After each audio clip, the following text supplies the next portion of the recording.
बहुत बड़ी जिम्मेदारी मिली है भारतीय जनता पार्टी की तरफ से, खासकर बिहार की जीत के बाद से इस एलिवेशन का जो पार्टी ने दायित्व दिया है, इसका कितना बड़ा महत्व है, कितनी बड़ी जिम्मेदारी है ये? मैं मानता हूं कि पार्टी का शीर्ष नेतृत्व ने, माननीय प्रधानमंत्री जी ने जो भरोसा हम पर जताया है, मैं लिए बहुत बड़ा दिन है और मैं प्रधानमंत्री जी को इसके लिए विशेष आभार व्यक्त करता हूं। और मेरा ये मानना है कि प्रधानमंत्री जी के साथ साथ माननीय राष्ट्रीय अध्यक्ष जी, जिनका कुशल नेतृत्व में भाजपा इतने लगातार सफलता पाई है, वैसे राष्ट्रीय अध्यक्ष जी को भी मैं आभार व्यक्त करता हूं। माननीय गृह मंत्री अमित शाह जी, जिन्होंने चुनावी कौशल से लेकर कई छोटी छोटी चीजें हम लोग को सिखाई, मैं उनका भी आभार व्यक्त करता हूं। साथ ही साथ माननीय राजनाथ जी, एक राष्ट्रीय अध्यक्ष के रूप में जब वो थे तब हम लोगों ने अपनी राजनीति पारी की शुरुआत की, उनका आशीर्वाद मार्गदर्शन हमेशा हम लोग को मिला।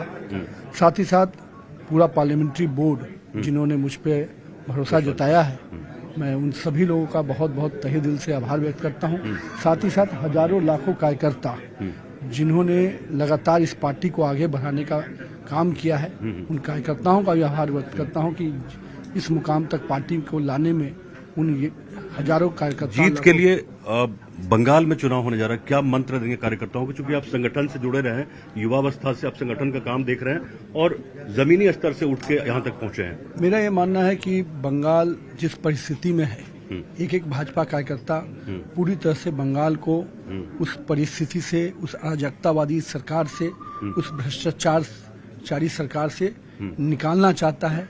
देश को सुरक्षित रखने के लिए बंगाल की जीत बहुत जरूरी है। युवाओं में क्या संदेश जाएगा, खास करके जो लोग मेहनत कर रहे हैं, जो लोग ग्राउंड लेवल पे बात करते हैं, उनको लगता है कि इतने सरल हृदय व्यक्ति नितिन नवीन यहाँ तक पहुँच सकता है, तो कोई भी पहुँच सकता है। राजनीति में मैं मानता हूँ कि युवाओं को शॉर्टकट से बचना चाहिए।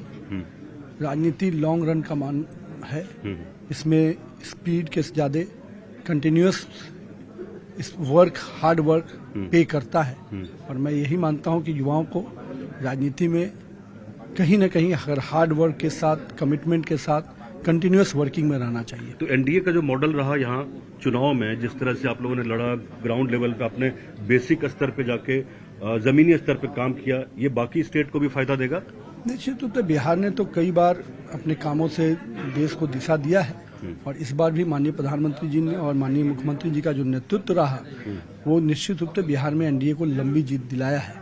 और अब प्रधानमंत्री जी के उस यशस्वी नेतृत्व के साथ हम लोग निश्चित रूप से बंगाल, असम और अन्य राज्यों में विजय के लिए आगे बढ़ेंगे। युवाओं में क्या मैसेज जाएगा? जो लोग बात करते हैं कि बीजेपी जेन जी की बात करते हैं, बहुत सुनते हैं, आप तो 45-46 साल के मुश्किल से हैं, तो जो लोग बात करते हैं नेशनल लेवल पे इस मुद्दे को उठाना चाहते हैं, उनको क्या, मैं मानता हूं कि बीजेपी अपने स्ट्रक्चरल राजनीति के लिए जानी जाती है और कैसे एक कार्यकर्ता को, एक युवा को भी हर स्तर पर मौका मिलता है, ये भाजपा से देखा जा सकता है, सीखा जा सकता है।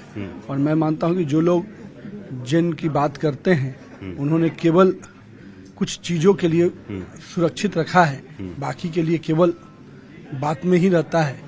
आज देश भर में भाजपा का नेतृत्व देखिए तो नई पीढ़ी को जिस प्रकार से भारतीय जनता पार्टी का शीर्ष नेतृत्व ने तराशा है, लगातार मार्गदर्शन दिया है, उनको नेतृत्व को आगे बढ़ाने का जो मौका दिया है, वो निश्चित रूप से दूसरे दलों को भी सीखना चाहिए। बहुत बहुत बधाई नितिन जी, और राष्ट्रीय दायित्व तो आपको मिला है। हम चाहते हैं कि आप राष्ट्रीय स्तर पे बिहार का भी नाम करें और भारतीय जनता पार्टी को मजबूत करें। बहुत बहुत शुक्रिया। तो ये थे नितिन नवीन, बांकीपुर से विधायक, नीतीश सरकार में मंत्री, लेकिन जो राष्ट्रीय स्तर पे इनको दायित्व मिला है भारतीय जनता पार्टी का, उसको किस तरह से निभाते हैं, ये देखने वाली बात होगी। साथ साथ बंगाल के चुनाव पे क्या असर पड़ेगा, ये भी देखने वाली बात होगी। पटना से ब्रजमोहन सिंह, न्यूज़ 18 के लिए।